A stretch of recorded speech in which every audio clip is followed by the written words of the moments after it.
Hello, and welcome back to the English Cast. I'm Ryan. Hi everyone, I'm Emma, and we're very happy to have you with us today. It is always great to sit down and just have a relaxed conversation with everyone. We really appreciate you taking the time to listen and practice your English with us. So, Emma, how have you been this week? I've been doing pretty well, actually. I'm just trying to catch up on some reading. How are things with you? Not bad at all. I started a new book yesterday evening. Oh, really? I am still waiting for mine. The new books I ordered is still in the mail. I think you mean the new books are still in the mail since you ordered more than one. Oh, right. The books are in the mail. I always slip up on that when I'm speaking quickly. It happens to everyone, but the rule simply depends on quantity. We use is for one thing, and are for two or more things.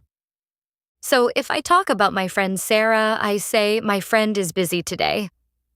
But for a group, I should say my friends are busy today. Exactly, and if you add a specific place to that sentence, it sounds even more natural, like, my friends are busy at work today. Okay, I think I have the basic pieces. Let me try describing my office right now to see if I can get them all right. Go ahead. Tell me what is happening around your desk. My desk is very messy today. My computer is on, but my notebooks is closed. Careful there. You have multiple notebooks on your desk. Oh, my notebooks are closed. See, it takes a second of focus to catch the plural. It does, but you caught it quickly. What about your coworkers? My coworker David is on the phone. But Sarah and Mark are in a meeting. That was flawless. You used is for David and are for Sarah and Mark together. It helps when I picture them in the room. I am at my desk, David is there, and they are in the conference room. You can also combine those ideas to sound more advanced, like, I am at my desk while they are in a meeting. I am at my desk while they are in a meeting. That sounds like a very professional sentence. But wait, why don't I say, I is at my desk? You have a special word just for yourself? Whenever you use the word I, you exclusively use am. So nobody else gets to use am. It is just for me. That's right. It makes sentences about yourself very unique. I am tired. I am ready. But what about the word you? I am talking to one person, Ryan. Do I say, you is my friend? That's a great question, but you is an exception and always pairs with are, even if you're only looking at one person. So I say, you are my friend. It feels a bit strange for one person, but I just have to remember it. That's exactly it. You, we, and they all share are, which actually gives you less to memorize. Let me try building some negative sentences now. If I want to say the weather is bad, the sun is not shining. That is perfectly correct. But native speakers usually squeeze those words together and say, the sun isn't shining. Oh, so is not becomes isn't. The sun isn't shining. The wind isn't cold. Exactly. Using contractions makes your speaking sound much more relaxed and conversational. Can I do that with are as well? If I say the stores are not open, I can change it to the stores aren't open. Spot on. Aren't is the natural way we say are not in daily conversation. Let me try a few more negative sentences. My phone isn't charged. The emails aren't sent. If you add a time word to that last one, it sounds even better, like, the emails aren't sent yet. The emails aren't sent yet. The printer isn't working today. You are complaining like a true native speaker now. What about am? If I say I am not tired, do I say I amn't tired?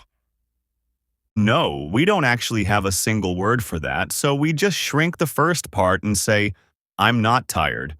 I'm not tired. I'm not ready to leave. I'm not at the office yet. You can use that for feelings, locations, or actions. It is incredibly versatile. It flows really well. Now, how do I ask questions with these? If I say, the meeting is today, how do I ask someone about it? You simply move is or are to the very front of your sentence. So I just swap them to ask, is the meeting today? You've got it. Try asking a question about the documents on your desk. Are the documents ready for the meeting? That is perfectly structured. You just move the verb to the front. Let me try asking a negative question. Is the printer not working? That is correct, but it is much more common to use the contraction at the front and ask, isn't the printer working? Isn't the printer working? Aren't the documents ready? That sounds much more conversational. It does, and it usually shows that you are a little surprised by the situation. I like that. Aren't you tired, Ryan? No, I'm not tired at all. If someone asks me, are the documents ready? Do I have to repeat the whole sentence and say, yes, the documents are ready? You can, but it is much more natural to just give a short answer and say, yes, they are, or no, they aren't. Let me try that short answer. If I ask you, is the manager in the office? You can just say, no, he isn't. Short answers keep the conversation moving quickly without repeating unnecessary information. Let me ask you a personal question. Are you hungry right now, Ryan? No, I'm not. Are you hungry? Yes, I am. I actually missed breakfast this morning. That was a great natural exchange using the question forms and the short answers. It really helps to practice it out loud. I have one more question about words that confuse me. What if I am talking about something I can't count, like water or information? Do I say, are the information correct? For things you cannot count, we treat them as a single concept, so we always use is. So I should always say, the information is correct. Exactly. Even if someone gives you 100 pages of information, it still takes the word is. The water is cold. The advice is really helpful. The feedback is very positive. What about money? If you have $20, do you say, the money are on the table? Well, $20 is a lot of bills. But money is just a concept, right? Exactly. The word money itself is uncountable in English. So I say, the money is on the table. Even if it is $1 million, the money is in the bank. That is a great trick to remember. The luggage is heavy. The furniture is new. You just have to look at the specific word, not the physical amount. You have a really good grasp of this now. Let's just drop the rules and have a normal conversation where we use these naturally. That sounds good. We can talk about the community festival happening this afternoon. Perfect. I'm not sure if I'm going yet. Is the festival still happening with this cloudy weather? Yes, it is. The organizers are setting up the main tents right now. That's good to hear. Are the food trucks already there? A few of them are, but the main dessert truck isn't arriving until later. I'm definitely interested in the food. Is your sister coming with you? No, she isn't. She is busy with her college assignments today. That's a shame. Are there any good live bands playing? Yes, there are. The local jazz band is playing at 3 o'clock. They are always fantastic. I'm a big fan of their saxophone player. I am too. The tickets are only $5 at the gate. That isn't expensive at all. Are the gates open right now? No, they aren't. They open at noon. Okay, I'm definitely going. Are you meeting anyone else there? My neighbors are coming around too, so we're all sitting together near the stage. The stage area is usually pretty crowded. Is there enough seating? There are some benches, but they aren't very comfortable. I'm bringing a blanket to sit on. I'm going to bring a folding chair just in case. The grass is probably still damp. That is a smart idea.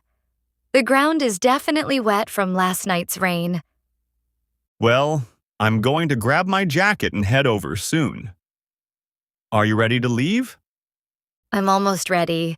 I just need to find my sunglasses before I go. Your sunglasses are right there on the kitchen counter. Oh, they are. Thank you. I'm ready to go now. So basically, is pairs with one thing, are pairs with plural things, or the word you, and am is exclusively for yourself. And shrinking them into contractions like isn't and aren't makes everything sound completely natural in a fast conversation. All right, that brings us to the end of today's episode. We hope this conversation helped make English feel clearer and more natural for you in everyday situations.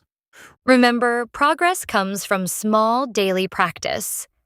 If you enjoyed this episode, make sure to like the video and subscribe to the English Cast so you don't miss the next one. And as always, keep learning, keep speaking, and keep connecting. Thanks for spending your time with us. We'll see you in the next episode.